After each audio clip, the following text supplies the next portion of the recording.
Jó, capítulo 23. Respondeu, porém, Jó: ainda hoje a minha queixa é de um revoltado, apesar de a minha mão reprimir o meu gemido. Ah, se eu soubesse onde o poderia achar, então me chegaria ao seu tribunal. Exporia ante ele a minha causa, encheria a minha boca de argumentos. Saberia as palavras que ele me respondesse e entenderia o que me dissesse. Acaso, segundo a grandeza de seu poder, contenderia comigo? Não, antes me atenderia. Ali o homem reto pleitearia com ele e eu me livraria para sempre do meu juiz. Eis que, se me adianto, ali não está. Se torno atrás, não o percebo. Se opera à esquerda, não o vejo. Esconde-se à direita e não o diviso. Mas ele sabe o meu caminho. Se ele me provasse, sairia eu como ouro. Os meus pés seguiram as suas pisadas. Guardei o seu caminho e não me desviei dele. No mandamento de seus lábios nunca me apartei. Escondi no meu íntimo as palavras da sua boca. Mas, se ele resolveu alguma coisa, quem o pode dissuadir? O que ele deseja, isso fará. Pois ele cumprirá o que está ordenado a meu respeito, e muitas coisas como estas ainda tem consigo. Por isso me perturbo perante ele, e quando o considero, temo-o.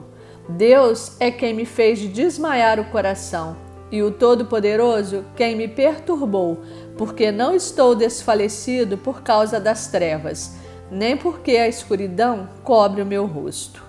Jó, capítulo 24. Porque o Todo-Poderoso não designa tempos de julgamento, e porque os que o conhecem não veem tais dias. Há os que removem os limites, roubam os rebanhos e os apacentam. Levam do órfão o jumento, da viúva tomam-lhe o boi, desviam do caminho aos necessitados, e os pobres da terra todos têm de esconder-se. Como asnos monteses no deserto, saem estes para o seu mister, à procura de presa no campo aberto, como pão para eles e seus filhos. No campo cegam o pasto do perverso, e lhe rabiscam a vinha. Passam a noite nus por falta de roupa, e não têm cobertas contra o frio. Pelas chuvas das montanhas são molhados, e não tendo refúgio, abraçam-se com as rochas.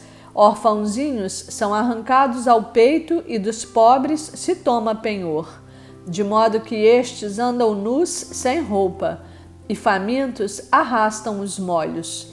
Entre os muros desses perversos espremem o azeite, pisam-lhes o lagar, contudo padecem sede. Desde as cidades gemem os homens, e a alma dos feridos clama. E contudo Deus não tem isso por anormal. Os perversos são inimigos da luz, não conhecem os seus caminhos, nem permanecem nas suas veredas. De madrugada se levanta o homicida, mata ao pobre e ao necessitado, e de noite se torna ladrão. Aguardam o crepúsculo os olhos do adúltero. Este diz consigo: ninguém me reconhecerá, e cobre o rosto. Nas trevas minam as casas, de dia se conservam encerrados, nada querem com a luz, pois amanhã para todos eles é como sombra de morte. Mas os terrores da noite lhes são familiares. Vós dizeis: os perversos são levados rapidamente na superfície das águas. Maldita é a porção dos tais na terra, já não andam pelo caminho das vinhas. A secura e o calor desfazem as águas da neve. Assim faz a sepultura aos que pecaram. A mãe se esquecerá deles, os vermes os comerão gostosamente. Nunca mais haverá lembrança deles. Como árvore será quebrado o injusto, aquele que devora a estéril que não tem filhos e não faz o bem à viúva. Não, pelo contrário, Deus, por sua força, prolonga os dias dos valentes. Vêem-se eles de pé quando desesperavam da vida. Ele lhes dá descanso e nisso se estribam. Os olhos de Deus estão nos caminhos deles. São exaltados por breve tempo. Depois passam colhidos como todos os mais. São cortados como as pontas das espigas. Se não é assim, quem me desmentirá e anulará as minhas razões? Jó capítulo 25. Então respondeu Bildade, o suíta: a Deus pertence o domínio e o poder. Ele faz reinar a paz nas alturas celestes. Acaso tem em número os seus exércitos? E sobre quem não se levanta a sua luz? Como, pois, seria justo o homem perante Deus? E como seria puro aquele que nasce de mulher? Eis que até a lua não tem brilho, e as estrelas não são puras aos olhos dele. Quanto menos o homem, que é gusano, e o filho do homem, que é verme. Jó, capítulo 26. Jó, porém, respondeu: como sabes ajudar ao que não tem força e prestar socorro ao braço que não tem vigor? Como sabes aconselhar ao que não tem sabedoria e revelar plenitude de verdadeiro conhecimento? Com a ajuda de quem proferes tais palavras? E de quem é o espírito que fala em ti? A alma dos mortos treme debaixo das águas com seus habitantes. O além está desnudo perante ele e não há coberta para o abismo. Ele estende o norte sobre o vazio e faz pairar a terra sobre o nada. Prende as águas em densas nuvens e as nuvens não se rasgam debaixo delas. Encobre a face do seu trono e sobre ele estende a sua nuvem. Traçou um círculo à superfície das águas até aos confins da luz e das trevas. As colunas do céu tremem e se espantam da sua ameaça. Com a sua força fende o mar e com o seu entendimento abate o adversário. Pelo seu sopro aclara os céus, a sua mão fere o dragão veloz. Eis que isto são apenas as orlas dos seus caminhos. Que leve sussurro temos ouvido dele. Mas o trovão do seu poder, quem o entenderá?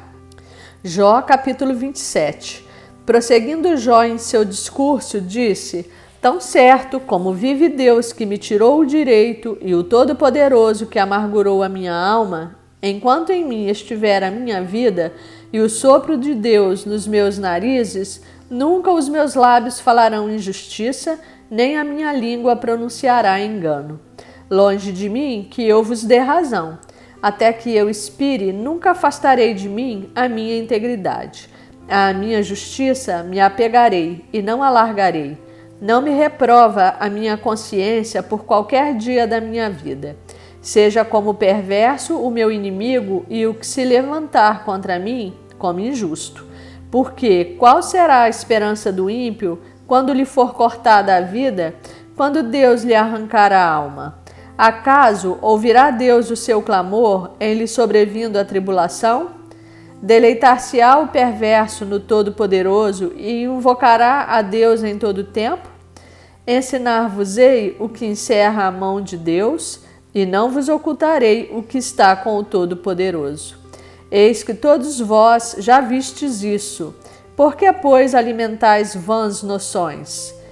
Eis qual será a parte de Deus, a porção do perverso e a herança que os opressores receberão do Todo-Poderoso. Se os seus filhos se multiplicarem, será para a espada, e a sua prole não se fartará de pão. Os que ficarem dela, a peste os enterrará, e as suas viúvas não chorarão. Se o perverso amontoar prata como pó e acumular vestes como barro, ele os acumulará, mas o justo é que os vestirá, e o inocente repartirá a prata.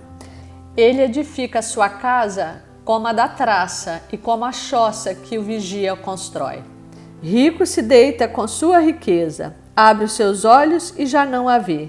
Pavores se apoderam dele como inundação. De noite a tempestade o arrebata. O vento oriental o leva e ele se vai. Varre-o com ímpeto do seu lugar. Deus lança isso sobre ele e não o poupa a ele que procura fugir precipitadamente da sua mão. À sua queda lhe batem palmas, à saída o apupam com assobios.